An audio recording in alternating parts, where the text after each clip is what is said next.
You've probably heard of ADHD, but how do you know if you or someone you care about is affected by it? We're here with Dr. Beth Kowal to learn a little bit more. Yeah, so ADHD is a brain disorder that starts in childhood. It affects about 5% of kids, and it can affect up to about 2.5% of adults.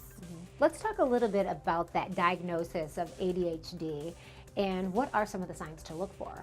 Yeah, so a lot of people may have friends or family members because it's so common with ADHD, or they may have ADHD themselves. So ADHD can run in families, it's genetic, so a lot of times there's other family members with it, and so there might be a higher suspicion for ADHD in a child, but most of the time we don't know until the kids start school, when they start to struggle a little bit more with behavior, with learning, with attention and focus.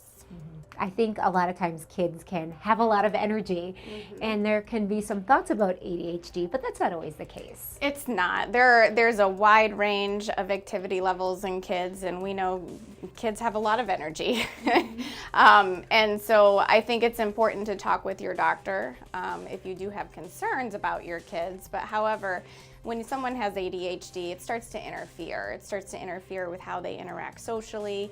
It starts to interfere with their schoolwork, how they're interacting in their family, and able to maintain safe behavior.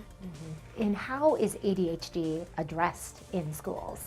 So that's a good question. I think a lot of schools do things similarly. A lot of schools also do things differently. So you want to work with your teacher, and you want to work with the principal and the staff to make sure that your child is having their needs addressed.